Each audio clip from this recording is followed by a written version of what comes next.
good morning, everybody. Thank you for being here today. And my name is Valentina Baciu, for those that don't know me yet. And I work at the National Research Council of Italy, the Institute of Bioeconomy. So thank you for your interest today in this second FirEUrisk training event, which is focusing on mapping the wildland-urban interface. Before we start the presentation, I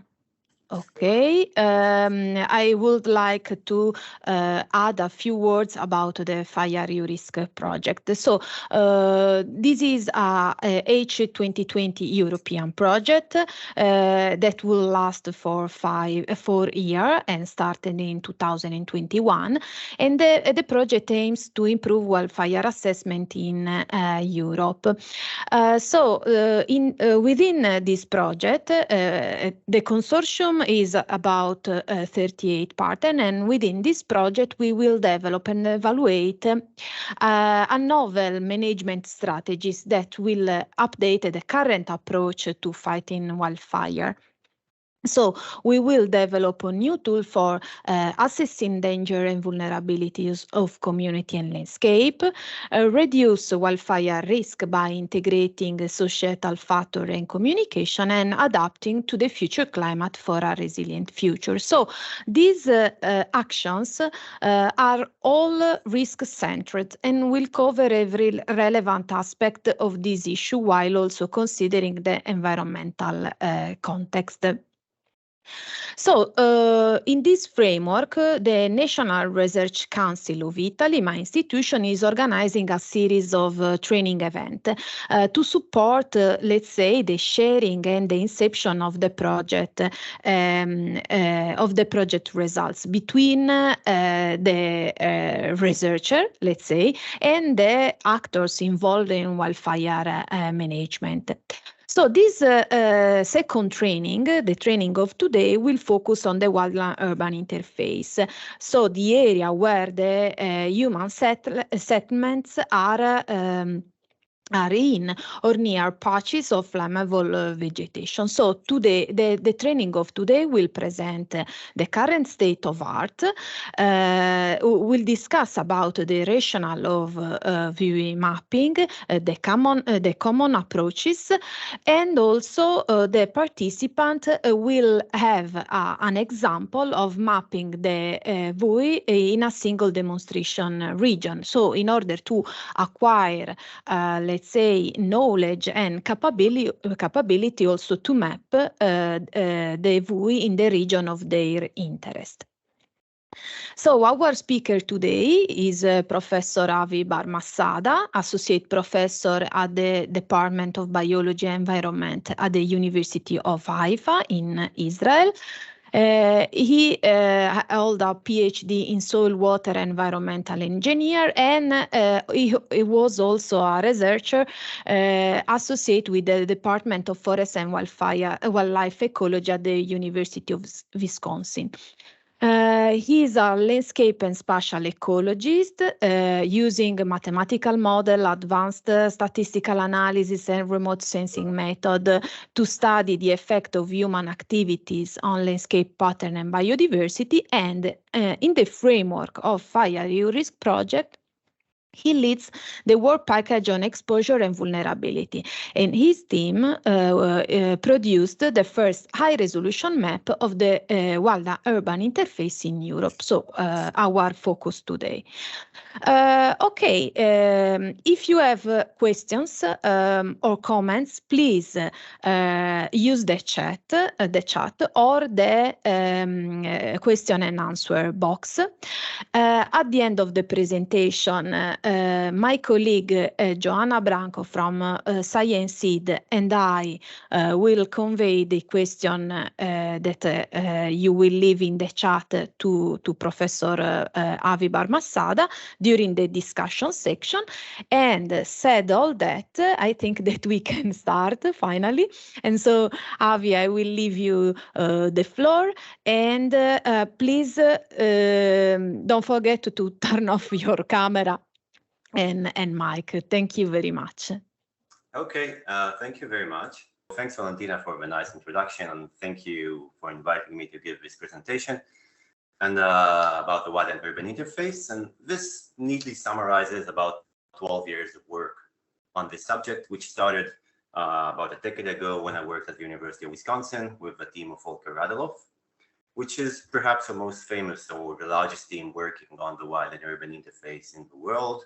Volker's paper about the WUI in the United States in 2005 is the most cited paper about the WUI, almost 800 citations. And many of the WUI mapping approaches worldwide are based on his approach from almost 20 years ago.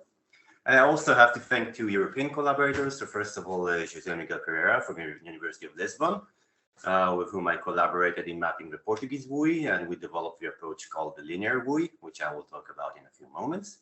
And Fermín Alcacena from University of Lleida, which is a collaborator of mine in FirEUrisk, who has helped me to design essentially an algorithm to map and interpret the wildland urban interface in Europe. So thanks to all of these people throughout the past 12 to 13 years for giving me ideas on how to think about the WUI and how to talk about the WUI. So I will begin with a kind of a formal definition of the wildland urban interface. And bear in mind that there are literally dozens of different definitions, so I tried to distill what is common among all of them. And the basic definition is this: is where settlements are adjacent to or interspersed with wildland vegetation. So we're dealing with a system, a socio-ecological system that comprises two components: settlements, built-up areas, human areas, etc., which are near or around wildland vegetation of different types that can cause different ecological processes, which we'll get to in a moment. So this is pretty much the average or the common definition of a WUI, depending on how you ask it. And what we will do in the next hour or so, we will delve into all of the components, which I colored here in different colors, to understand why we map the WUI the way we map it and how different people have approached this issue. But to begin with, before mapping the WUI, I have to say a few words about why we're so worried or interested in the WUI to begin with. And obviously, we are all here because of FirEUrisk project, which is a project about wildfires. And basically, the majority of interest about the WUI worldwide these days is about fires. Because the WUI is essentially, it's a focal point, a focal zone, the epitome of where humans are exposed, human assets, human persons, etc., the human population is exposed to wildfire risk, okay? And it is exposed in the WUI to wildfire risk in two ways: in direct exposure, so if a flame front approaches a settlement, but also from further away if we have spot fires. And I'll show that in a moment. But you have to bear in mind that though we are really interested in the WUI as the epitome of exposure of humans to wildfire, I have to say a few words about other processes, other ecological, socioeconomic processes that happen in the WUI that are not necessarily related to wildfire. And this is from a review paper from a few years back, where we said, okay, people are interested in the WUI because of fires, but we have lots of other processes happening there. For example, we have biotic invasions. So if you put something in your backyard and the seeds of that thing move or disperse into surrounding ecosystems, you introduce invasive species. We have the issues of wildlife specialization. So if you leave trash outside, wildlife species like bears, wild boars, etc., can come into the settlement, and this alters their behavior patterns. We have issues of disease spread like rabies, etc., from the settlements to outside the settlements, but also from neighboring ecosystems into settlements. And to begin with, when you think of putting a settlement in a place that was initially a wild ecosystem, we're causing, by definition, habitat loss and fragmentation. And we all know that these have adverse effects on natural ecosystems. So even though I will focus totally on the fire-related wildland urban interface, bear in mind that it is possible to map and quantify and think about the WUI as a socio-ecological zone that has multiple other processes beside wildfires in the world. So how much of it? General, right away. So to contemporary analysis, literally 2 papers that are now in review, say that about 5% of the land surface of the world comprises of different types of WUI, which is quite a lot when you think of it. It's like larger than India and China together. If you zoom in, we zoom into Europe, which is the focus of our project in FirEUrisk, we see that roughly it's about 10% of Europe's land area. But as you can see, several different people have mapped the WUI in Europe, and numbers range anywhere from 7.5% to 12 or even 15%. And one question that arises right away is, okay, how come we have so many different values for the area of the wildland urban interface in Europe? It should be one number, right? Well, one of the main points I have to emphasize here in this talk, and I hope that we will emerge from this talk understanding that, is that there's no one number, because there's no correct way to map WUI. There's no perfect one and only way to map the WUI. Numbers are based on our subjective definitions of the concept. And these decisions about what we consider the aspects of the wildland interface dictates how much wildland urban interface we will find in a given region. Okay? But having said that, given that there are hundreds of papers about the WUI, and there are, by my count, more than 10 different ways to map the WUI nowadays, I cannot elaborate on all of them. There's so many of those. So I will stick to the American approach, which was developed by Volker Adolf at the University of Wisconsin, because it is the most common approach and the one most people are referring to or basing their own mapping approaches. So I will discuss how the American mapping approach evolved into the approach which we've been using at FirEUrisk to map the WUI specifically in Europe. So I'd like to begin with a riddle, and hopefully this thing will actually work. So Valentina, can you put on pause the one I ask you? Yes. Okay. Give me a second. Yeah. Yeah, but I might not be able to actually see the results, so you'll have to read them to me. Yeah. So Yeah. everybody, Okay. just listen before we start. So I'm going to give you a couple of satellite images of different areas in the world, and I'm going to ask you. I'm going to describe what we're seeing, and I'm going to ask you: is this, according to your intuition, is this a wildland urban interface? And the first image I'm showing is a satellite image of an area in central Sweden where we have a large forest and we have a bunch of buildings in the middle of the forest. And I'm asking you, is this, according to your expertise, your intuition, your thoughts, is this a wildland urban interface? So please answer the poll and see, let's see what you think. Okay, people is answering. So because I can't actually see the results, you will have to read me the results. Yeah. Now we have 41 answers, but we are 151 participants. Okay. It's your call. Participants. You can whatever you have. So, our time is limited. Yeah. Yeah. For example, now we have 50 answers and the majority says yes. The 71% says yes. Okay, good enough. Okay, so most of you say this is a WUI. How many people, Valentina, say this is not a WUI? Because I think I added an option of I don't 20, know. yes, I don't know, just 9%, and 21% says no. Okay, cool. So first of all, I must say all of you are correct, except I don't know because I know it's an answer. But it's okay. Everybody's correct because, as I said before, the WUI is a subjective definition and there's no right or wrong here. But I have to, if I stick to the American approach, or the silver space approach, which I talked about before, this is not actually a wildland urban interface. And why is that? Because the definition says where settlements are adjacent to or interspersed with wildland vegetation. And you need to have a sufficient number of buildings for a place to be considered a settlement, again, according to the American approach. Okay? So if you have a house in the middle of nowhere surrounded by trees, but it's a single house, Americans don't think of it as a WUI because it's just a single house. We shouldn't bother doing fire management around it. It's too isolated. It's not worth the effort and the risk.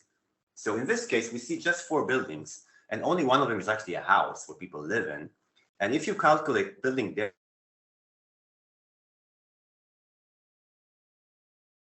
worldwide right now, this is not a WUI because this is not a settlement. We don't have enough houses here. Now, one could argue this is right or wrong, but there's no right or wrong. It's just a definition. By the way, according to the FirEUrisk definitions which we applied, this is totally a WUI because we don't count houses, and I will get to that in a moment. Second option. So in here, you see a satellite image of an area in the Midwest in the United States. And you can see some houses, and you can see that they're essentially shrouded by woody canopies. So super high fire risk in theory. And Valentina, new poll, is this a WUI or is this not a WUI, or you don't know? Any progress? So we have now 46 answers, no, 56 answers. The majority says yes, like we are about the 88%. Awesome. Voting yes. Awesome. So in a way you are correct, and in a way you're totally wrong, because let's think of a system and let's zoom out. So yeah, totally we have houses, and we have lots of houses. So this is, we cannot argue this is not a settlement like the previous example. And we totally have lots of tree canopies in here of flammable species. But if you zoom out to this place, this is actually Madison, Wisconsin. So this is the Arboretum neighborhood in Madison, Wisconsin, birthplace of the American WUI. Okay, the university is at the bottom of the photo. And this is called the UW Arboretum, which is an urban forest. So this neighborhood is inside a forest, but this forest is inside a city of 250,000 people. So is an urban forest, or specifically an urban park, is this considered wildland vegetation that contributes to the generation of a WUI? And there's no right answer or wrong answer. Some might say that we would like to not have this as a WUI because this is essentially an urban area. It has lots of trees, it has houses, but it seems unlikely that this is like a wildland semi-natural ecosystem that can support massive fire spread. It can burn, totally. But some people might not call this a WUI. Okay, cool. So bottom line, think about the landscape context around this area. Another example, this is the stadium, the football stadium of Barcelona, Camp Nou. Okay, is Camp Nou in Barcelona, is this in the wildland urban interface? Another poll.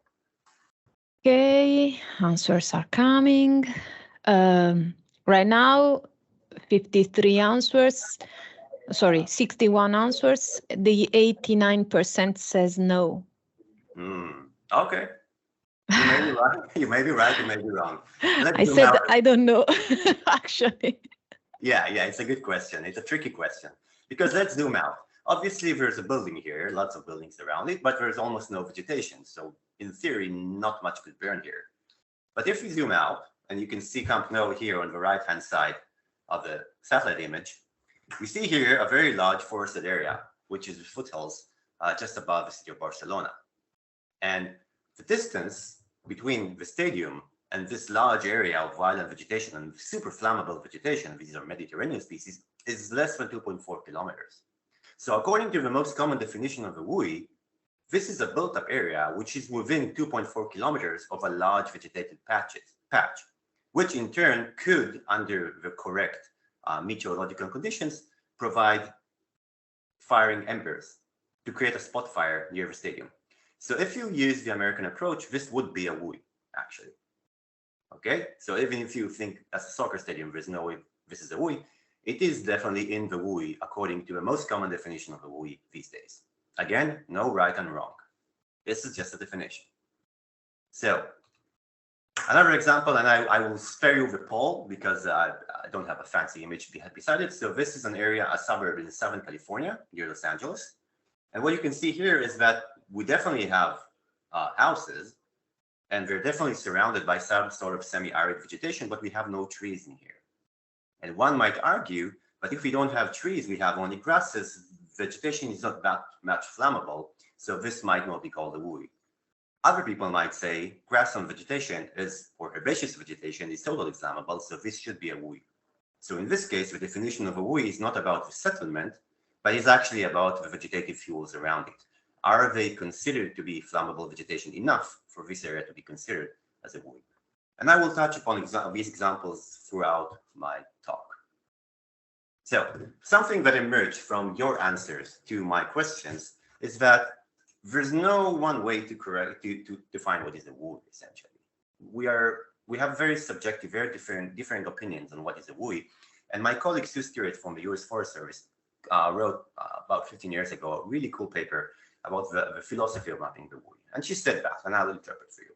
She said WUI maps have proliferated in recent years, and different WUI patterns on these maps have caused confusion among land managers. So in essence, and this is even more correct today, we have tons of ways to map the WUI, tons of publications, reports, white papers, government documents about the WUI, and people who are supposed to be using them, the end users, the land managers, are confused because you can get multiple different maps of the same area that are not in agreement.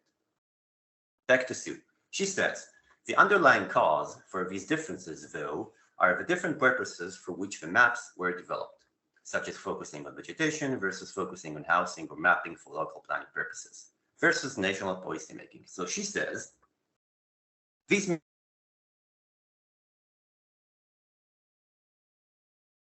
aim in mind.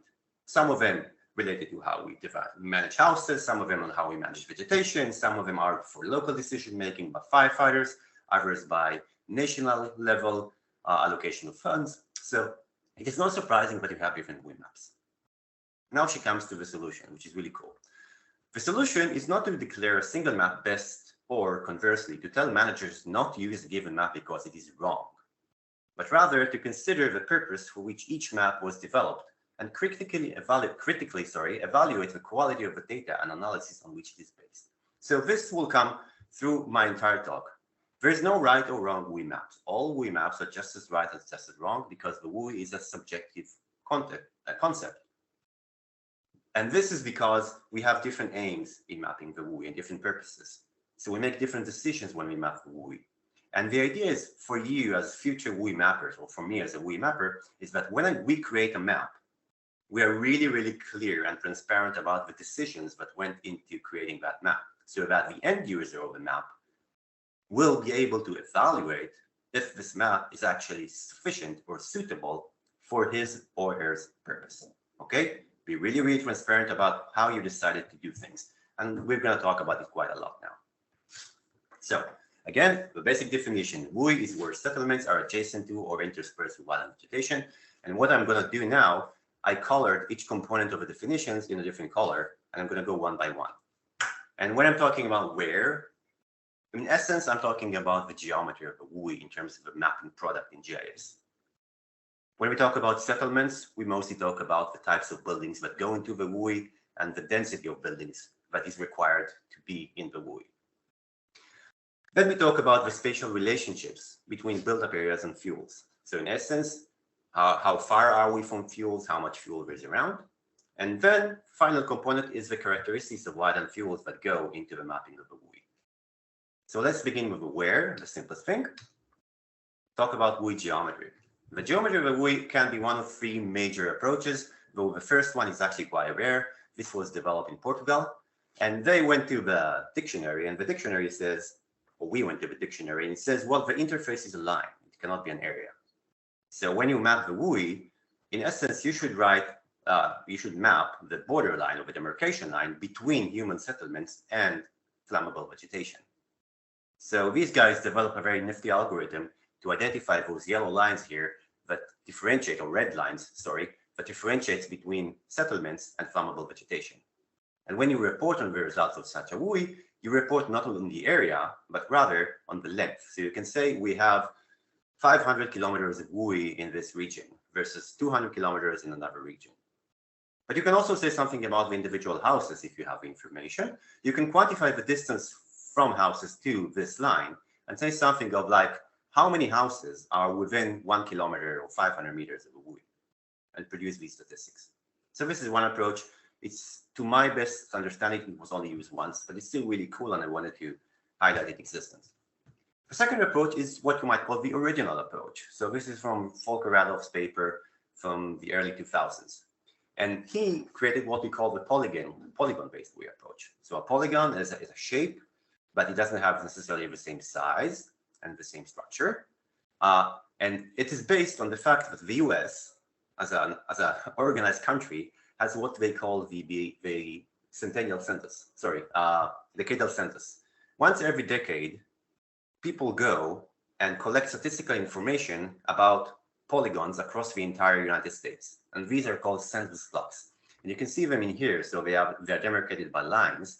And within each block, we know how many houses are in there, how many people live there. And we can overlay this on a map of vegetation to see how much vegetation is there. So we make a decision, or Volker made a decision for each individual of these blocks, small, large, doesn't matter. Is this a WUI, red or yellow in this case, or is this not a WUI, white in this case? And when you report the statistics of such a map, you say something about the total area of the WUI, on how much the area changed through time, how many houses are inside these WUI polygons, etc., etc. But right away, if you have any background in GIS, you can say there's something flawed here.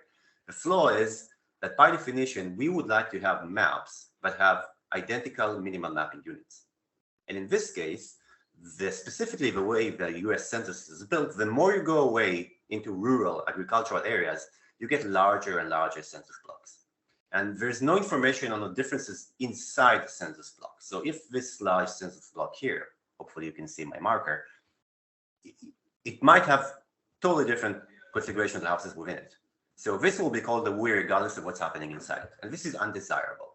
So to mitigate that, we developed, and lots of people have actually developed, not only us, what we call the grid-based approach. Well, grid-based approach says we overlay a grid, so a lattice or a raster, like a bunch of squares, equal size squares on top of a landscape, like a digital image. And for each cell, which can be actually quite small, we say, is this a WUI or is this not a WUI? And now we have an identical minimal mapping unit throughout the landscape. The representation is actually the same. And these two images, the center image and the right image, are of the same area with two different WUI mapping approaches. And you can see the amount of detail is much higher in the grid-based approach. And from the rest of my talk, I will mostly focus on the grid-based approach, but I will say some things about the polygon-based approach as well. So that was about the geometry. So first decision you have to make, am I mapping WUI using a line, using a polygon, or using a grid? Next, you have to define what exactly is a settlement. And when you talk about settlements, you talk about two things.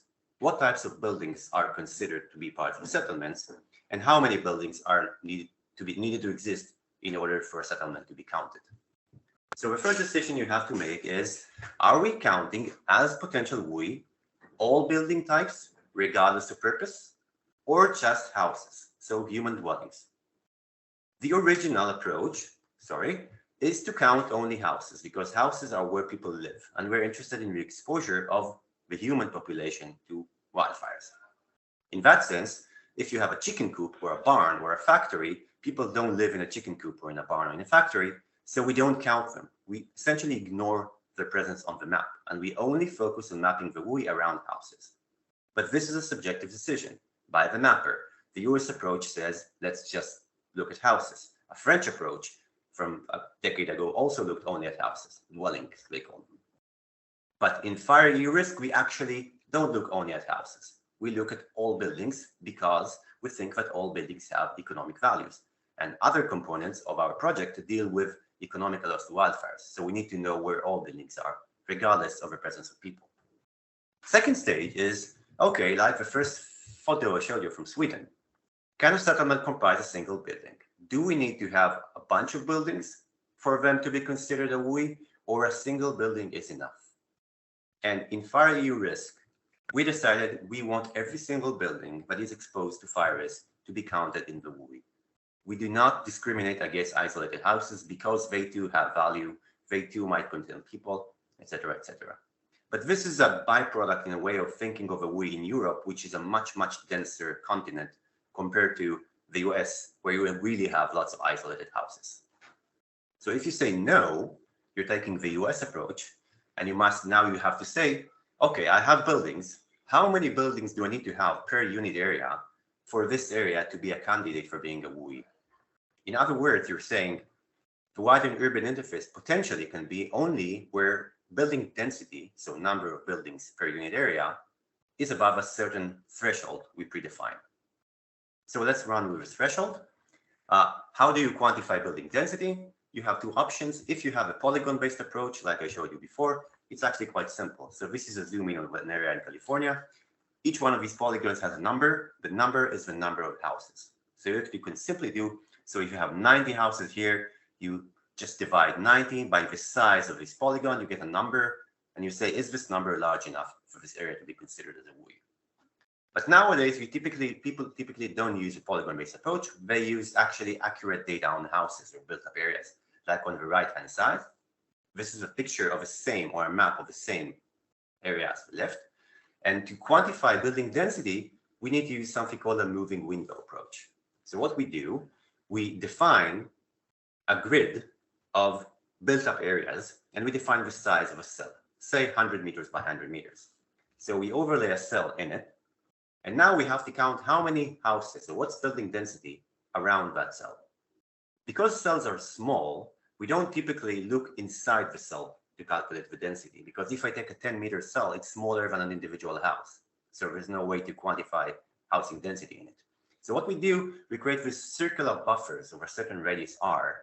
Around each cell, we quantify how many houses there are there, in this case 76, and we can divide it by the area of the cell, say 100 by 100 meters, to get housing density. And then we compare, is this housing density high enough for this cell to be considered a built-up area? And then we go one cell to the right, and another cell, etc., etc., etc., until we cover the entire landscape with those cells, but say something about housing density in them. Once you do that, you get to the same end product like on the left-hand side, but the left-hand side is polygons, the right-hand is a grid. And now you have to make a decision. And if you go to the literature, you will see that lots of WUI papers use a very, very odd number to define the housing density or the building density for which we have a WUI. It's 6.17 houses per square kilometer. And this is a really odd number. How does anyone come with a number like that? Well, there's a good reason to that. This number came from the American units, 1 house per 40 acres. 1 house per 40 acres is an actual definition from the US federal government from 30 years ago for what constitutes a settlement. So this is why we got 6.78 houses in metric units. Okay? And I'm going to skip the middle part and just talk about what we do in FirEUrisk. In FirEUrisk, as I said before, we account for all building types. We don't care about houses or non-houses. And we say that any individual building in the middle of nowhere could be part of a WUI. What we do, though, is say, okay, buildings might have yards and some things around them that are not mapped. So we apply a 100-meter buffer around each building or each built-up area data to define the baseline of what built-up areas are. So built-up areas in our project are everywhere that's 100 meters away from a built structure. So this is about the buildings. Next stage, we have to talk about the interaction, the spatial interaction between those built-up areas, which we defined before, and wildland vegetation, which I will define next. And when we think about the spatial interaction for the purpose of quantifying fire exposure, we have to account for the 2 main ways exposure happens to settled areas. We have direct exposure, where the flame front approaches the built-up areas. So we have convective heat transfer, and we have direct flames, etc., etc. So we have to account for one interaction, which is we have a built-up area and fuels reach it. And as they reach it, they allow fire spread directly into the built-up area. But we also have another case on the right-hand side where the house is actually not surrounded by vegetation at all. It's in the middle of nowhere. But within a certain distance away from it, we have a large patch of flammable vegetation that, given specific meteorological conditions, can produce embers, flaming embers that will ignite spot fires and ignite these houses. So we really need to think about the 2 mechanisms of exposure of settlements to fires when we think about how to map the WUI. And the WUI accounts for these 2 processes, direct exposure and spotting. Somewhat related to that, but not necessarily, we tend to define 2 types of wildland urban interface. We define what we call intermix wildland urban interface, which you can see on the left-hand side. In these cases, we have a vegetated landscape, a forested landscape in this example, and houses are inside the forest. So in essence, houses are exposed to wildfire directly from all directions because they are inside the forest. The second option is interface WUI, which is cases where we see a clear separation between the built-up area, which doesn't have lots of vegetation, and the vegetated areas that adjoin it or surround it. So in this case, on the periphery, of a settlement, we might have direct exposure. But inside, we either have home-to-home ignition or we have spotting as the optional ways of exposure. And oftentimes, you might see interface WUI maps and intermix WUI maps with statistics are separate because they try to account for different modes of exposure. So how do we go out and actually put numbers on these things? How do we quantify? So this is a 3D example of someplace in France or Spain, I don't remember. So we have a building, and you can see that this building, this monastery or something, is completely surrounded by trees. As it is completely surrounded by trees, it is directly exposed to wildfire from those trees. It's highly likely that if this building gets ignited, it is ignited by direct exposure and not by spotting, simply because there are so many flammable fuels around it. So the way to quantify it, we need to say something about how much flammable fuels are around this building. So what we typically do is you apply a buffer. Just like before, we define a buffer distance here in a yellow line, and we calculate a circular area around this building and quantify, given data on fuels, what is the proportion of vegetated areas around this building. If this proportion is above a specific threshold, we consider this to be a wildland urban intermix. So a built-up area that is directly exposed to fires. But we also have the second option, which is in this case where we have mostly an agricultural area and a group of buildings. And these buildings are not really surrounded by lots of flammable vegetation.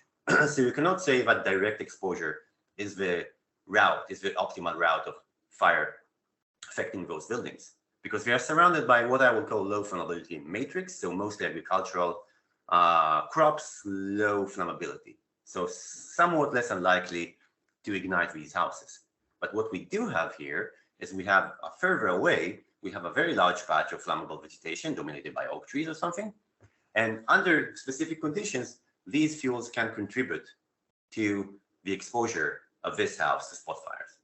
So when we think about how to map this, we now don't have to look at the immediate surrounding of a building, but rather at the distance between these buildings and a potential source of embers.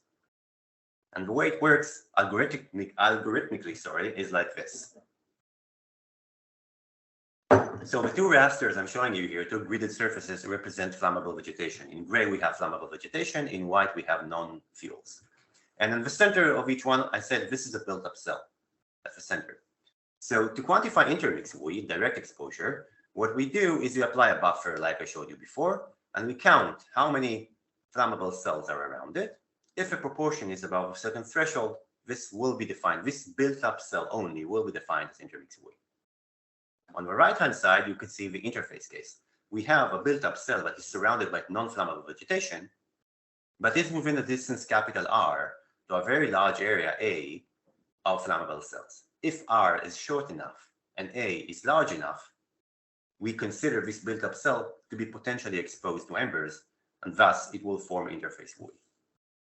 And if we look at the specific parameters we assign to these distances, what we do is we use a small case R of a 500 meter. So on the left-hand side, we use a 500-meter distance to quantify how much vegetation surrounds the house. In a moment, I will show you why 500 meters is a good number. People have played around with numbers as small as 100 meters and as high as 2,500 meters. There's a reason to pick 500 or something like it. And the threshold of how much wildland vegetation, how many gray cells we have here is 50%. It seems arbitrary, but it is what it is, the majority. So the majority rule.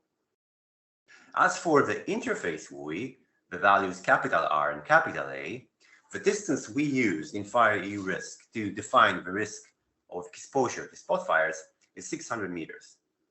And the area that is required to produce these spot fires is based on the American definition of 5 square kilometers. And I'm the first to agree that 5 square kilometers is completely arbitrary.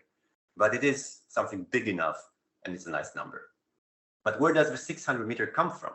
Okay, you won't see it often in the literature. Well, it comes from empirical studies in Australia about median spotting distances of different types of fire. So it seems like a reasonable distance for which we will get potentially sufficient numbers of embers landing everywhere and igniting things. Now, if you went back to the original WUI paper and to many WUI papers after that, notice they are using a much, much larger R. They use 2.4 kilometers, which is massive.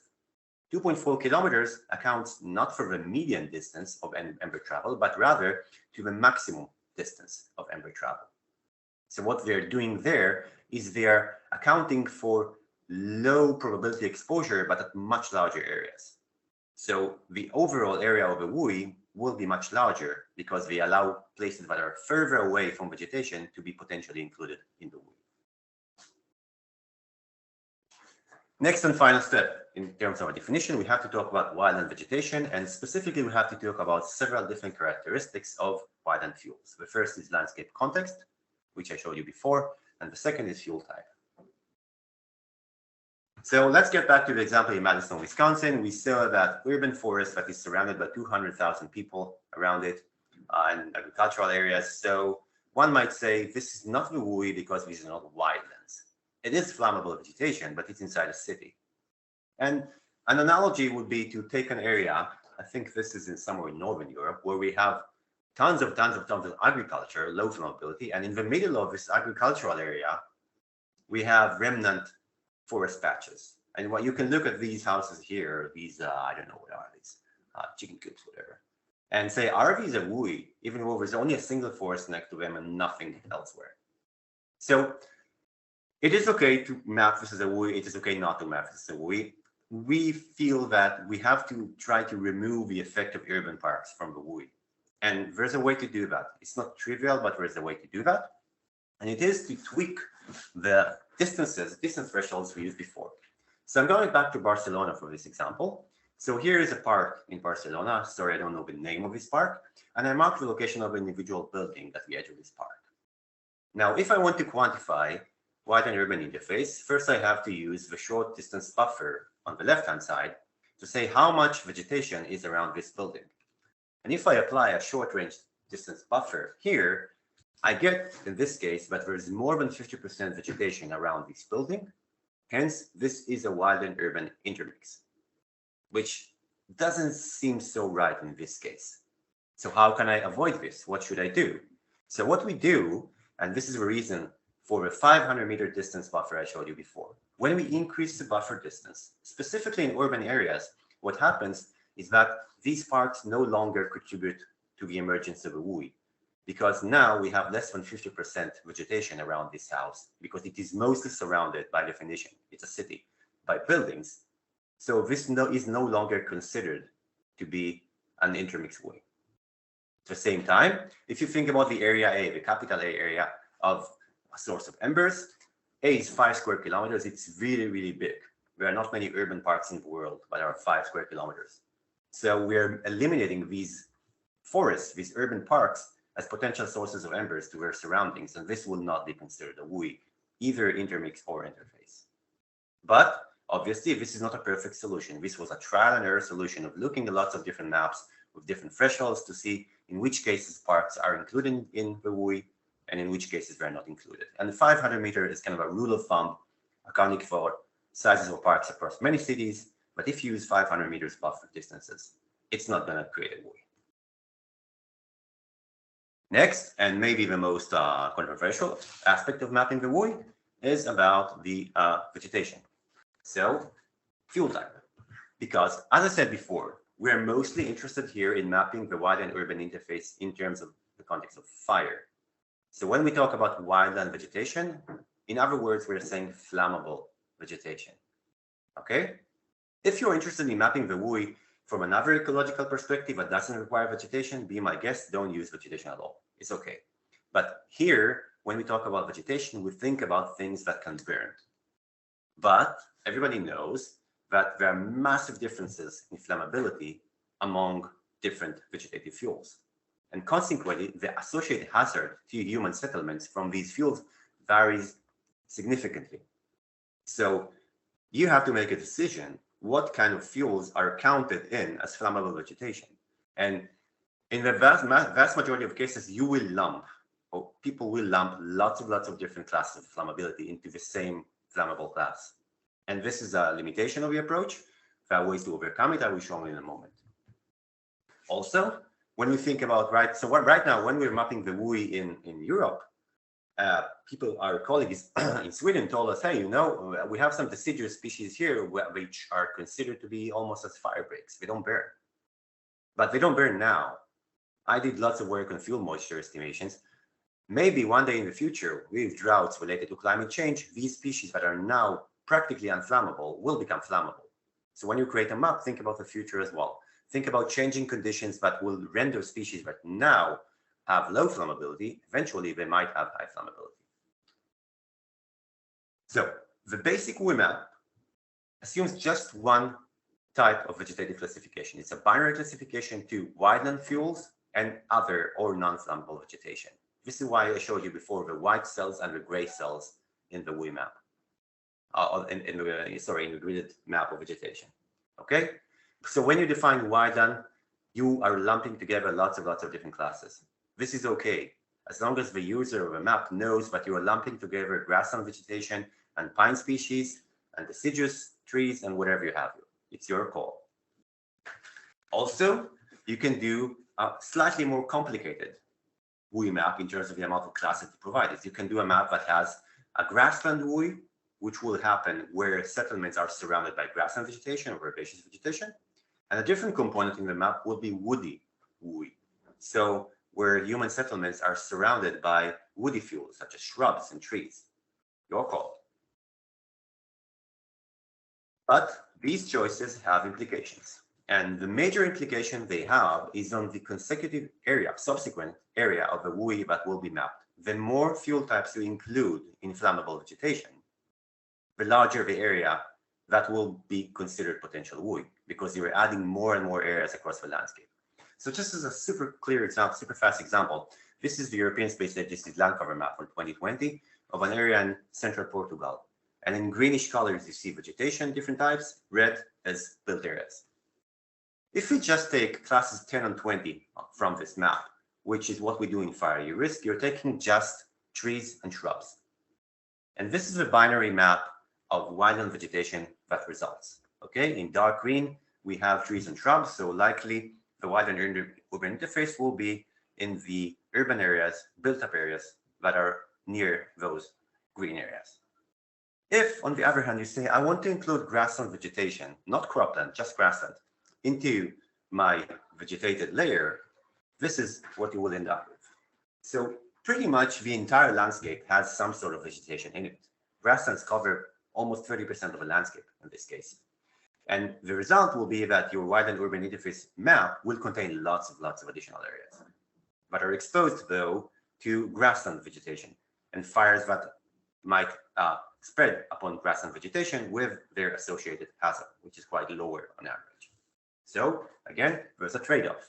You add more types of fuels into the wildland vegetation layer, you get a larger WUI as a result. And based on our analysis, current analysis, which is under review now, of the global WUI, roughly at the global scale, with lots of definitions and assumptions in between, 2/3 of the WUI globally is driven by the presence of forest, shrublands, and wetlands, so woody vegetation, versus 1/3 of the global WUI is driven by grasslands. In Europe, by the way, the effect of grasslands is a bit higher. So I'm going to summarize the implications of those fuel choices. You have to think of a strategy to create your WUI map and then make decisions accordingly and carry the consequences accordingly. So the simplest approach would be what we call the permissive approach. The permissive approach says if it can burn, regardless of how much hazard it produces, include it as wildland vegetation. So the approach will be to include all fuel types, regardless of flammability and hazard potential, in your wildland vegetation layer. So you, for example, you will include trees, shrub, grasslands, maybe even croplands in some cases, and you will get potentially a very large WUI area, because WUI will happen everywhere we have vegetation and you have houses. At the other end, you can be really restrictive. The restrictive approach says, I really want to narrow down and nail down the locations where exposure to extreme fire behavior is likely to be high. So I'm going to ignore all vegetative fuels that don't tend to produce really hazardous conditions. I'm just going to focus on those species that I know tend to create extreme canopy fires, extreme fire behavior that's very risky to people. So for example, you would just narrow down and focus and just map those highly flammable species like many different pine species. But subsequently, your WUI map will reflect the intersection between human settlements and highly flammable vegetation. And consequently, it will be much smaller. The approach we took is the high road in between of those. We said, well, there seems to be a very, very clear distinction between fire behavior in grassland areas compared to woody areas. So woodies, I mean shrubs and trees. So at this stage, let's just focus on woody fuels. So classes 10 and 20 in SS land cover map. Class trees, class shrubs, regardless of differences between shrubs and regardless of differences in flammability among trees. So, and this will be the WUI, and the subsequent area of the WUI we will get is somewhere in between the extreme case and the restrictive case. So, as I said, lots of choices, lots of subjective choices, none of them right or wrong, just decisions to be made that have implications on the resulting map. And I'm going to go and summarize.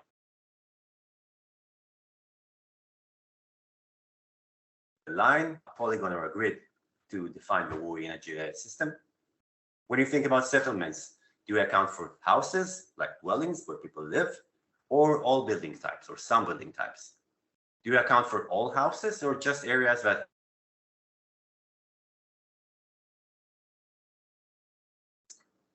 then you have to talk about interactions between built-up areas and vegetation. You have to define those distances and the patch sizes and the proportions of wildland vegetation and buffer distances, etc.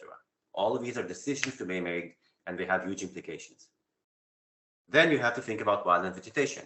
What kind of fuels go into your definition of a WUI? All fuel types, everything that can burn, or just things that can burn with extreme fire behavior? Do you try to eliminate the presence of urban parks or forests or isolated forest patches in the middle of nowhere? Your call. And to summarize the choices we made, so you as potential users will know our decisions. So we're using a gridded approach with 10-meter square cells. The size of these cells is dictated by the amount of available data, which I will get to in a moment. In terms of defining built-up areas, we use all building types regarding of type and density. And we define built-up areas as anywhere which is within 100 meters of a built-up structure, any structure type, regardless of density. In terms of distance to interface WUI, we use a 600-meter distance to a large vegetative patch, 5 square kilometers, to dictate the exposure to embers. And in terms of direct exposure to flame fronts, we use 50% threshold within a buffer distance of 500 meters around each individual built-up area. And the 500 meter is used also to try to eliminate the effect of urban parks. In terms of vegetation, we only talk about woody species. So this is the woody wildland urban interface of Europe, okay, just forests and shrublands, regardless of differences in flammability among these types. And the way it works algorithmically, so this is before the demonstration in the second stage, everything is implemented in Python because it's tons of work, tons of data.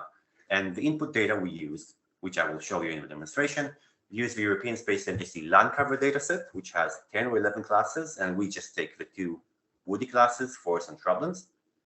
And to map built-up areas, we use something called the World Settlement Footprint from 2019, which delineates built-up areas regardless of type, 10-meter resolution, and the algorithm goes as this.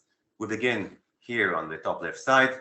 We apply a 100-meter buffer around each pixel, and if there is a black square somewhere around it or a dark square around it, it means there's a built-up area within 100 meters around us. So if there's no built-up area, it's not WUI because there are no built-up areas. If there's a built-up area within 100 meters, yes, we move on. Next stage, for each built-up area, we calculate the amount of flammable vegetation within 500 meters around us.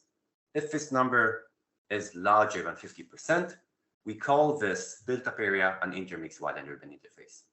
If not, we check if this built-up area is within 600 meters, sorry for the 2.4, it's my mistake, of a large area of wildland vegetation. If it is, we call this an interface WUI. If not, this is not a WUI. This is a built-up area that doesn't have sufficient flammable vegetation around it or within a distance to it to be considered as a WUI. So when we apply this to Europe, this is the resulting WUI map. This is currently in review, but also available for download from FirEUrisk, the data hub. You can see on the right-hand side, this is a WUI map. Black is background, yellow is interface WUI, red intermix WUI, 10-meter resolution, so it's kind of difficult to see the details. But you can see right away that the WUI, which covers about 8% of Europe's area, is really, really widespread. We have WUI almost every country, and in Central Europe and Southern Europe, we have tons of WUI almost everywhere. We do see some tendencies within inside countries, which I'll go into briefly. So, for example, in Scandinavian countries, the WUI tends to be in the south. There's not much WUI in the north. This is not because there's no vegetation. There's tons of vegetation out there. Simply, the housing setup, the housing patterns in those countries are mostly focused in the south. So we don't have WUI because we mostly don't have houses. Portugal is also a nice example. In Portugal, we have most of the WUI in the northern part of the country. In the south, we don't have much. This is not because there are no houses in southern Portugal. It's because this is a mostly agricultural area. So this is not what we consider flammable vegetation. We do see a tendency of WUI to occur on the periphery of large metropolitan areas, such as London in this case, Manchester, around large cities in Germany, etc., etc. On the left-hand side, you can see the aggregated WUI map, which is based on statistical regions of Europe, based on the NUTS 3 regional certification by the European Statistical Office. And here the map merges or aggregates interface and intermix WUI. So this is total WUI. And we just show the percentages. And you can see that at statistical areas, WUI actually ranges from almost nothing to almost 90%. And the 90% area is somewhere in Northern Europe. So, and you can also see it highlights the fact that, for example, in the Iberian Peninsula, most of the WUI is around the shores, around the coasts. There's less WUI in the middle. Also, two reasons: less settlements to some degree, but also not much flammable vegetation, mostly grasslands. All right. So we're almost done. A few methodological considerations. First of all, data sources. We need data to create the WUI. This is the main constraint of mapping the WUI worldwide or also in specific areas. We need two general types of data to map the WUI. We need information about built-up areas or settlements, and we need information about wildland fuels. And ideally, if you have the best land cover map in the world, you can extract built-up areas information from it and extract vegetation information from it to create a WUI map. But looking at existing land cover maps, they tend to do a poor job of identifying built-up areas, specifically in those areas that tend to form WUIs, so isolated dwellings, very, very low density settlements far away from urban centers. So in that case, it's better to do what we did, which is to use two separate satellite data sources to map for WUI. One of them is a land cover map or a fuel map, simply to extract information about wildland fuels. In our case, woody vegetation. Woody vegetation is really, really well reconstructed using almost all remote sensing approaches. Global land cover maps do a really good job of recognizing the differences between trees and shrubs. They do not do a good job of identifying differences between croplands and grasslands. So oftentimes, if you would pick, and we tried that, to pick grasslands, they will include tons of croplands, which are inflammable effectively. So that's another reason, practical reason, to focus on woody vegetation. It's easier to map. A second component is to map the settlements. To do that, you need information about buildings. So sometimes you have actual point data on building locations or polygon data on building boundaries. If you don't have that, the European Space Agency has a settlement footprint product or a global scale 10-meter resolution footprint of built-up areas, which is actually pretty good. So how does it look? So this is actually I showed you before. If you begin with SS land cover map, you can define a binary wildland vegetation layer just by isolating classes 10 and 20, which is trees and shrubs. Or if you would like to include grasslands, this is what you get. This is simple enough. There's no reason to delve into it. In terms of identifying built-up areas, you have three options. You have a bad option, which is to take the same land cover map I showed you in the previous slide and just extract class built. You see right away that class built includes all the major highways. Highways are not considered to be settled areas according to the WUI, so you're going to greatly overestimate the amount of WUI. If you take the world settlement footprint data, you can see right away it's much, much better. It's way more detailed, has fine scale information, and you can see that the roads appearing white in here are not part of the built-up areas. So this is a better product. Ideally, though, you have information about actual building locations. We have those for many places across Europe. And then you can really, really pinpoint the location of built-up areas and produce a much, much finer detail WUI map. So trade-off, if you use just a basic land cover map, it's going to be low accuracy, but you will have double coverage.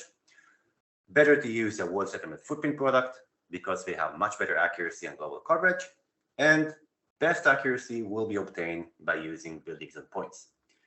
Initially, I'd say you don't have these data across large areas, but nowadays, thanks to the effort of Microsoft, we almost have global coverage of individual housing footprints. It's an amazing product, which surprisingly has a very, very high accuracy. You can download it for free. It's terabytes upon terabytes of data, which covers almost the entire world. So this is AI mapping of individual building footprints across the entire world. Ask me later, I can send you a link. One more thing, issue of spatial scale. All the maps I showed you until now are what we call moderate or core scale WUI maps. The idea behind them is to map large areas, to map the entire United States, to map Europe, to map entire countries, okay? When you map entire countries, you often make a trade-off. The trade-off is the amount of detail in terms of either spatial or thematic resolution is kind of low because it's really, really difficult to get precise and high resolution information about different flammability classes and different types of buildings. So when you have to map the WUI at coarse scales, like continental scale like we did, you create a map that's simply WUI versus non-WUI, or two classes of WUI versus non-WUI. In contrast, some people have been working for quite a while on developing fine scale WUI maps. Fine scale WUI maps work even at the scale of an individual settlement, where you can differentiate between individual houses and individual backyards in terms of how flammable they are. And this is a really, really good tool for local fire management, for fire suppression teams. And because then you can actually pinpoint inside a given settlement where to apply fuel treatments or other approaches to reduce housing exposure to fires. So the core scale maps are good at providing policy guidelines, just to give statistics about information, how much WUI is in southern France versus northern France versus Italy, etc., etc. Fine scale WUI maps, really, really difficult to create successfully, but good information for firefighters. So this is an example of our map for my region of Barcelona. So we have red is intermix WUI, yellow interface WUI, all the clear satellite imagery is non-WUI. And we make no distinction within a given WUI class between the different areas. So obviously you can see visually right here, there are lots of differences between both areas. It's not one block, which is the same in terms of land cover and in terms of management requirements, etc., etc. So this is good for zooming out and providing rough statistics about how much WUI and where is the WUI in general. If you want to do fine scale stuff, this is work of Beverly in Canada from about a decade ago, in which we really, really made a massive effort to quantify different classes of WUI in terms of different types of exposure in 4 different settlements in Alberta and Canada. So we have non-WUI versus 4 separate classes of WUI, which are differentiated according to the amount of exposure to different sources of ignitions. So now within a single settlement, within a single street, you have differences in exposure, different types of WUI, which can lead management efforts to reduce exposure. Finally, once you created a WUI map, you made all these decisions, you did all the work, you ended up with a map. Here's like good behavior, what to do with that. First of all, try to make your map available on a public repository, because eventually we create WUI maps for end users, most of which are non-scientists. So people will have to make decisions about these maps. Some people would like to know if they live in a WUI or not, etc., etc. Second, the focus, on open data formats. So even though it's really easy to work with Esri grids, try to work in GeoTIFFs. GeoTIFFs are an open format, much easier to share the maps this way. This is the way our maps are created. Next, the end users have to understand the decision-making behind the creation of this map. because this is the only way they will be able to evaluate the suitability of a WUI map to their needs and purposes. So it's really, really important to provide clear metadata and documentation and all the different choices I elaborated before that went into creating these maps. Add them, the user will read them and know if it's a suitable map or an unsuitable map. Recall, I'm not saying correct or incorrect. I'm just saying suitable or non-suitable for the end user's need. Okay. Moreover, if you want to help them, if you know in advance the needs of specific end users, try to elaborate the metadata to explain the specific suitability of a purpose for which your map can serve. Again, always take home message from this. There are no correct or incorrect or right or wrong WUI maps. All of them are correct, all of them are subjective, and by design are subjective, because these are decisions about how people view interactions and exposure of human populations to fires. So, and they vary by context and purpose. Be really, really clear about that when you portray your map and share your map with end users. And with that, I'd like to thank you, and a specific thanks to Valentina for setting this up.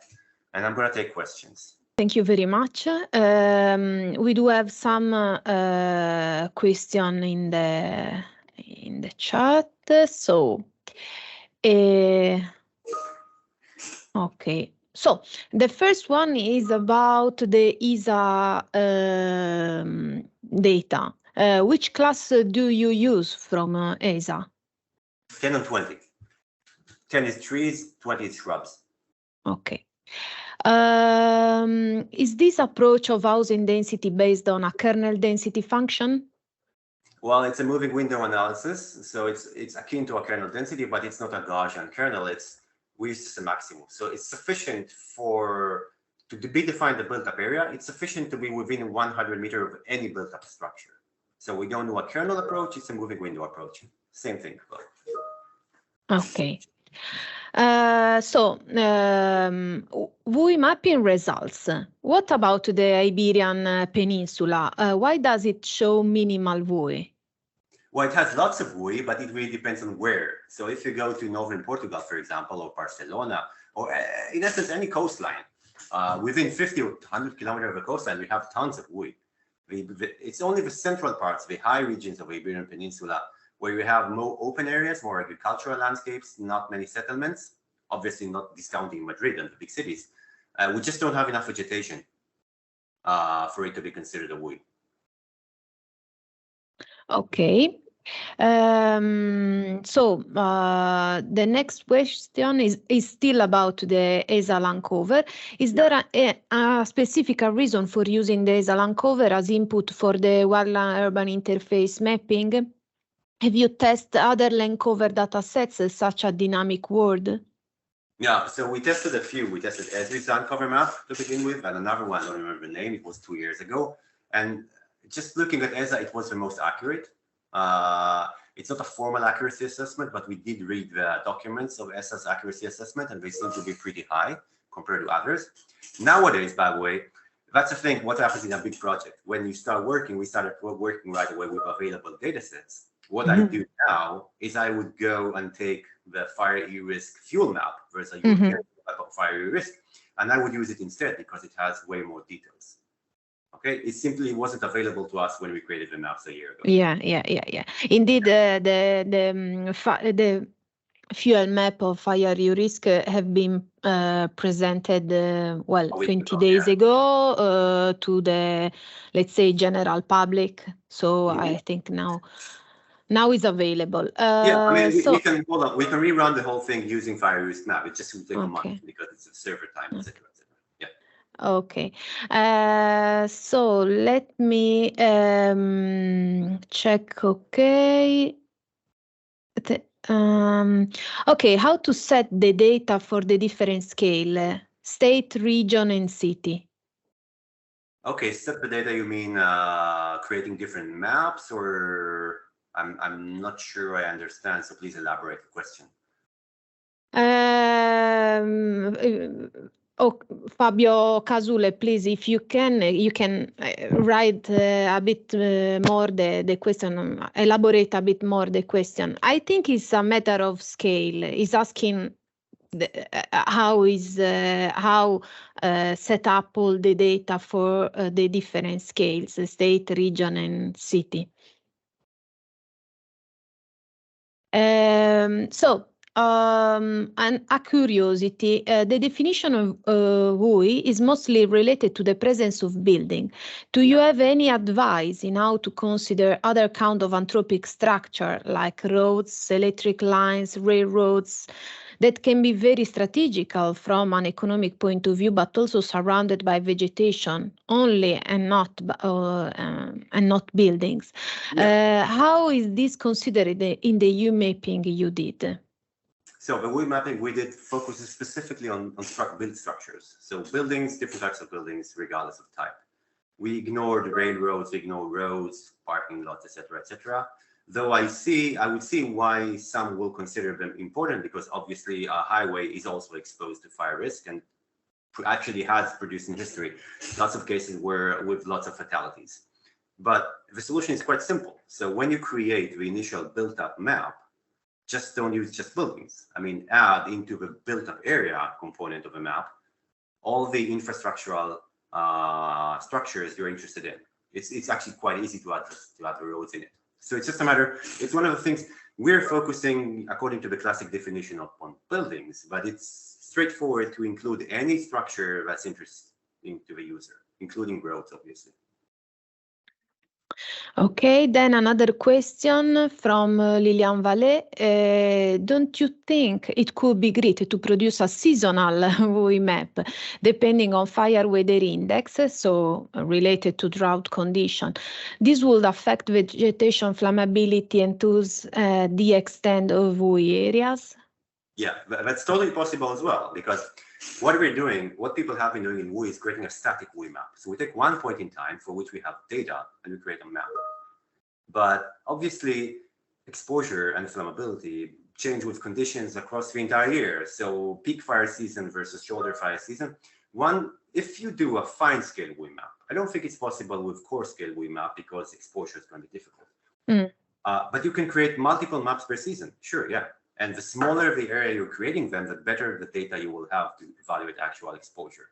What people have been doing until now in terms of dynamic WUI maps is decadal, which is insane, because that's where, for example, the Americans have the data. They have the decadal census. So they have a map of 1990, 2000, 2010, 2020, and they report on the general growth of the WUI along these years. But you can totally analyze the WUI within a single season. What will happen is that the buildings won't change much because how many buildings are built in a given area. But the buildings that are considered exposed will maybe switch according to changes in the condition of fuels around them. So this is totally doable, but it's just lots of work. Okay. Yeah.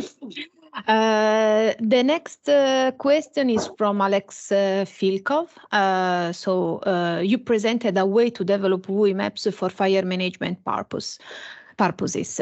In terms of fire protection of individual buildings, is there a way to map or identify specific properties of individual buildings, so building materials, construction standards, etc., in order to assess the direct risk of ignition from radiation, flame contact, or fire brands? Yeah. So this is actually, first of all, this should be really fine scale because you will need information for every single building, which in many cases is really, really difficult to get. But this was actually done to some degree, at least at an alpha, at a test stage, by one of our FirEUrisk collaborators, David Caballero from Spain. So he ran fire simulation models, super high resolution within individual settlements in the outskirts of Barcelona. And the product is, I think it's a 1 meter resolution map, but actually you can see which side of a building is exposed to fire. Or which part of a given yard is exposed to fire. It's really, really cool. But it requires tons of information, tons of effort. These are physical-based fire spread models. And just collecting data on the flammability and the building materials of every single house is really, really laborious. So if this is something I envision a local authority could do if they have a settlement at risk, they could do it at the individual settlement level. And here we are mostly interested at European scale stuff. European scale stuff, this will not be possible because we don't have data. So Also, in this case, it's a matter of scale, but from the European map, maybe it's possible to identify the hotspot areas, and then individual institution or bodies that focus on fire management can, focus their attention and move forward in order to have all this information. This is a really good point. So a multi-scale approach. So multi-scale approach. We identify hotspots when people go into these hotspots and really do the fine scale stuff. Okay, so we have the elaboration of the previous question. If you remember the scale, state, region, city, the question is linked to the various visualization inquiries. For example, at the level of interpretation, therefore cells 100 times 100 kilometers at the state level and 1 times 1 kilometer at the city level. So the vegetation and building data are different from the different scales. Okay, yeah. On the larger scale, they will lose the information 1 to 700,000 scale. They will lose the information on the isolated house, and we visualize the large aggregates more. While on the city level, they will also visualize the isolated building. Is it correct to keep the two region city maps separate? This is the. So first of all, to clarify, when we talk about scale, we have two components. We have grain and extent. So grain is pixel size, so the amount of detail of the map, and extent is how much area covered. And we're covering the entire European Union with 10-meter resolution cells. So we're not actually losing fine scale information, but obviously I showed you the aggregation at Eurostat 3 level, which is massive, super large areas. And now I'm providing for a large area. So if, say, for example, northern Portugal, a single number of the amount of WUI. And yeah, obviously, this is just for core statistical purposes. This is not for pinpointing where the WUI is. To know where the WUI is, you have to retain the original resolution and to zoom into specific regions. So yeah, I would say don't aggregate much if you still want to see the fine scale details of where the WUI is. Okay. I can see some noise. Please mute your microphone, except Avi, for sure. So the next question is from a colleague from Turkey. Are there any distance variation from fire sensitive areas and non-sensitive areas in WUI mapping? Yeah, so the question is, can we use different distance thresholds according to behavior? It is possible, but you will need to know the information about the distances to begin with. So we can create some sort of I can envision creating some sort of a spatially dynamic map where, depending on the type of fuel you have and the potential exposure to that fuel, you would tweak the distance thresholds. So it's not going to be easy. And it's not going to be easy because you will need to have lots of good information about these fuels and the spatial behavior of exposure according to these fuels. So it's something to consider, but it's far from being trivial. So, for example, go back to the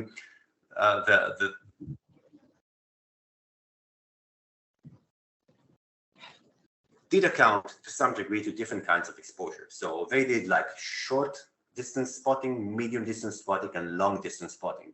So they did include the fact that you can use different distance thresholds according to different fuel types to account for different types of exposure.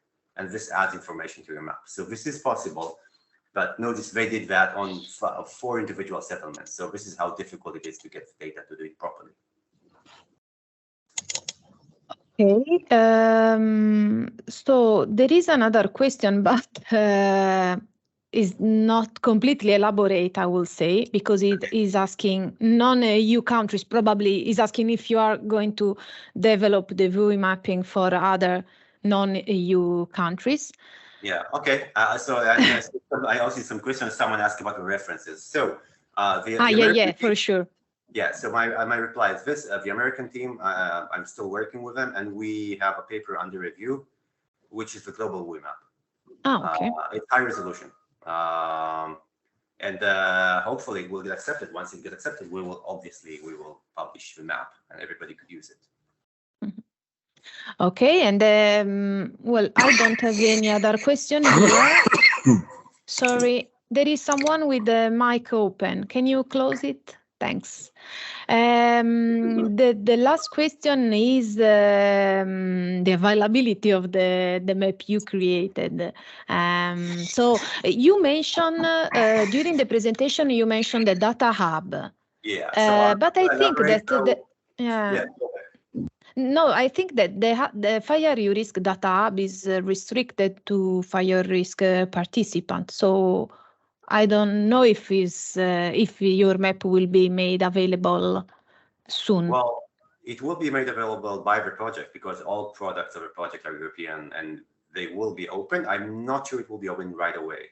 I think there's an embargo period until we publish everything. But all of the products, I mean, just tons of different products, literally hundreds of different geodatabases from FirEUrisk, all of them will be freely available. I just don't know when. I'm not in charge of that component of the project. Oh, okay. In any case, I think that if you follow the FirEUrisk project, all the channels and the website, etc., you will. Now that we are producing the results, all of them will be published and posted in order to be spread around the Fire community. Yeah. Oh, there. So there is just another question. When is worth it assessing settlements that are mostly surrounded by grass? Oh, it's always worth it. It's just a matter of if you want to do that. So, for example, when we did the global stuff, we saw that 1/3 of the global WUI is settlements surrounded by grasslands. And we know in fact that in the United States, when people analyzed housing losses to wildfires, the majority of home losses to wildfires in the United States in recent years were because of grasslands, not because of trees. Okay? So it's totally worth it doing it with grasslands as well, as long as you know that you have good data on these grasslands and they can support sufficient fire, a high enough fire hazard. So yeah, it's totally worth it. Okay. Okay, so if there aren't any other question or comments or curiosity for Javi, I don't have any other question here. I don't know about the question and answer box. No, there is another question. Sorry. How you think to quantify the risk? How? This is one of the objectives of FirEUrisk, actually. Yeah, so just a 2 minutes explanation on that. Yeah. When we talk about FirEUrisk in the community, we talk it's one name, but it's actually several different components. So we talk about hazard. So what kind of fires happen and when do they happen? Then we talk about exposure. So the fact that we have assets, values at risk that are exposed to these fires, and this is what the WUI does. Then we have to account for vulnerability, which is different types of ways that these values at risk behave or act in response to these fires. Only once you know these three, you can quantify fire risk. Okay, fire risk is not only exposure, it's not only hazard, it's not only vulnerability, it's essentially the product of all of them together combined. So this is just one. So once you know you have a WUI settlement, for example, from there to actually quantifying fire risk, you have to account for two things. What's the actual likelihood of fire occurrence in that area? And what are the consequences of a fire happening in that area? And this is outside the scope of WUI mapping. WUI just tells you this is a place which has exposure to fire. It doesn't say much about risk per se. Correct. But if I complement your answer, Avi, in one of the next training, not this year, but the next one, probably will focus about this, about fire risk, how to map and then manage fire risk at European, but also at, let's say, pilot sites level, because as Avi said, risk is made by different components, and now the results from the different tasks dealing with the different components are arriving. So we will also present the final risk activities.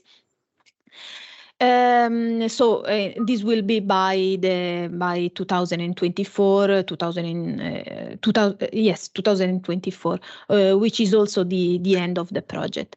So there are, if we have other 2 minutes, Avi, there are other two one question, if you if I may. Just before that, so I planned on showing how to map the WUI, but this would have taken another half an hour.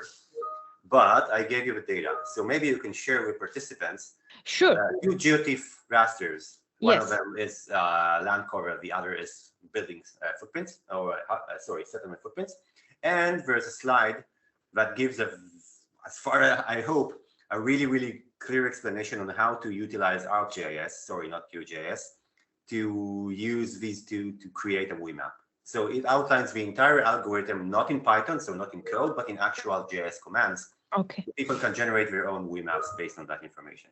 So if you could share it also, it will be great. Yes, perfect. Yeah. Okay, so the question is about, the distance radius threshold. Are the 700 meters rule suitable for different type of fuel beds? No, obviously not. This is just an average. So this is an average across all fuel types, and it's just a number. So yeah, you could create a different, but if you had the data, sufficient enough information about fuel beds and the spotting behavior of these fuel beds, of fires that emerge from these fuel beds. So yeah, all the numbers I've shown you are just very, very, very coarse averages and rules of thumb, because that's how you do a coarse scale WUI. And the very last one, sorry. The very last one. So in order to characterize the vulnerability of the settlements more precisely, is there a way of looking at the type of shape of the neighborhoods? Yeah, well, because it's been done. Yeah, so my colleague Alex Seifert, we did lots of work in Southern California and San Diego, looking at the patterns, the actual patterns of settlements and how they are related to exposure and the likelihood of house burning. Also, Patricia Alexander, who did her PhD for Kuradilov, she has lots of paper about what causes actual buildings to burn in fires. And she related that statistically to the type of a settlement and the shape and the structure and the configuration of houses in settlements. So which houses tend to burn versus which not. We do have these informations. These are vast empirical analysis in the States with tens of thousands of houses. So really cool stuff. So look for papers from Patricia Alexander. Really thank you, Avi, for your presentation, and thanks to everybody for the questions. There are many very positive comments. So they thank you, Avi, for your interesting and clear presentation. And I take also the opportunity of this last minute to invite you to the next training. Well, we didn't decide yet the date. It will be after summer 23, but this is the next training will be about how to face extreme fire in WUI, and fire in high latitude and altitude. So during this training, we will provide overview of this type of fire. We introduce and test the guideline that we are developing for this type of fire. And we also try to understand which is the appropriate strategies to cope in different conditions with this fire based on the guidelines that we will develop. So we will inform you all about this next training. We will share for sure the presentation and the records of this presentation, and also all the material that Avi shared with us. And that's it. I really thank you, everybody. Thank you. It's been a pleasure. Bye-bye. Bye-bye.